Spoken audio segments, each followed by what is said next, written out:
नमस्कार साथियों, मैं विनीश पारा सर। स्वागत है आपका वर्ल्ड इवेंट्स हिंदी में। साथियों, अब तक आपको ये खबर तो पता चल ही गई होगी कि इजराइल की एयरफोर्स ने कतर की राजधानी दोहा को बॉम्ब किया है और इजराइल ने पूरे 15 फाइटर जेट से दोहा पर हमला बोला है। साथियों, जब से इजराइल ने ये हमला किया है, साथियों यह इजराइल का कहना ये है कि हमने कतर की राजधानी दोहा में जो हमास की लीडरशिप बैठी हुई है उसको बॉम्ब किया है। और जब से इजराइल ने ये काम किया है, इजराइल को पूरी दुनिया में इसका बैकलैश झेलने को मिल रहा है। जैसे आप सभी को पता है कि पिछले कुछ सालों से इंडिया भी ज़्यादातर इंटरनेशनल फोरम में इजराइल का साथ दे रहा है, लेकिन अब भारत सरकार का भी यहाँ ये कहना है कि जो इजराइल ने किया है, ये इससे हम काफ़ी ज़्यादा चिंतित हैं। और जो भारत सरकार ने कहा है, दुनिया के ऑलमोस्ट सभी देशों का यही कहना है। यूरोपीय यूनियन ने भी साथियों यहाँ यही कहा है कि इजराइल ने जो किया है ये सही नहीं किया है और इससे आने वाले समय में जियोपॉलिटिक्स जो समीकरण है वो आने वाले समय में दुनिया के चेंज हो जाएंगे। साथियों, यहाँ कतर के प्रधानमंत्री ने ये कहा है कि अब जो इजराइल ने किया है, वो जो करना था इजराइल को वो कर दिया, लेकिन अब अंतर्राष्ट्रीय कानून के अनुसार, इंटरनेशनल लॉ के अनुसार अब कतर के पास ये अधिकार है कि कतर की एयरफोर्स, कतर की वायुसेना इजराइल जाए और इजराइल को बॉम्ब करे। ये कतर के पास अंतर्राष्ट्रीय कानून के अनुसार ये कतर के पास ये अधिकार है।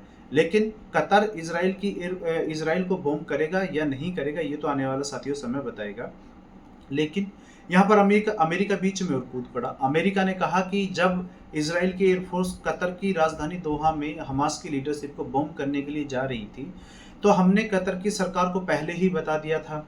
तो अब कतर के लिए साथियों ये स्थिति इस तरीके की हो गई कि ये मतलब इस बात को ना तो पचा सकते हैं और ना ही इसको उगल सकते हैं, क्योंकि अपने देश की जनता के सामने यदि देश की जनता को ये पता चल जाए कि हमारी सरकार को तो पहले से ही पता था कि इजराइल की एयरफोर्स हम पे हमला करने के लिए आ रही है, तो इसमें हमारी सरकार क्या कर रही थी। अब कतर की सरकार 2 घंटे बाद फिर दुनिया के सामने आती है और कतर की सरकार कहती है कि अमेरिका ने जो ये कहा है कि हमने कतर की सरकार को बता दिया था, ये बेसलेस है, इसमें कोई आधार नहीं है और अमेरिका यहाँ झूठ बोल रहा है। साथियों, जैसा भी आपको पता है कि कुछ समय पहले ही कतर ने डोनाल्ड ट्रंप की जब यात्रा हुई थी कतर के लिए, तो कतर ने डोनाल्ड ट्रंप को खुश करने के लिए एक प्लेन भी गिफ्ट किया था कि हम प्लेन गिफ्ट कर रहे हैं डोनाल्ड ट्रंप को, डोनाल्ड ट्रंप हमारा ध्यान रखेंगे, हमें दुनिया में कोई चिंता नहीं होने वाली, हमें इजराइल से बचा के रखेंगे। लेकिन यहाँ पर उल्टा हुआ है। हालांकि साथियों, डोनाल्ड ट्रंप ने भी इस पर एक ट्वीट किया है और डोनाल्ड ट्रंप की इस ट्वीट को मैं आपके सामने पढ़ रहा हूँ। डोनाल्ड ट्रंप की आप पोजीशन देखो, डोनाल्ड ट्रंप ने क्या पोजीशन ली हुई है। साथियों, ये कहते हैं कि आज सुबह अमेरिकी सेना ने ट्रंप प्रशासन को सूचित किया कि इजराइल हमास पर हमला कर रहा है, जो कि दुर्भाग्य से कतर की राजधानी दोहा के एक हिस्से में स्थित है। मतलब डोनाल्ड ट्रंप को यहाँ पता ही नहीं था कि इजराइल की एयरफोर्स ने, इजराइल की सेना ने कतर पर हमला कर दिया है और डोनाल्ड ट्रंप को इस बात का पता ही नहीं था। क्या साथियों ऐसा पॉसिबल है कि इजराइल ये अमेरिका को ये बात बताए नहीं और इजराइल खुद से ही दोहा पर जाकर आक्रमण कर दे।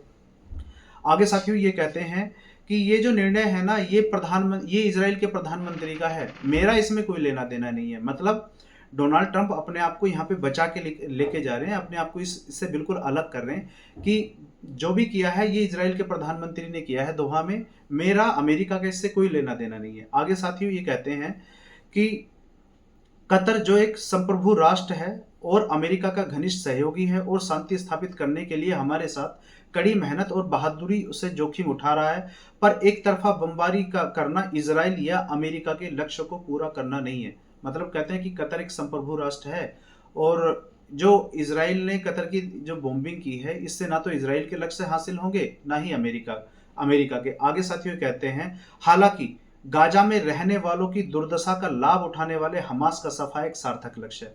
मतलब यहाँ इजराइल को ये सपोर्ट करते हुए दिखते हैं कि हमास के लोग जहाँ पे भी हों उनको मारना कोई गलत बात नहीं है, यानी कि यहाँ पर ये इजराइल का सपोर्ट कर रहे हैं।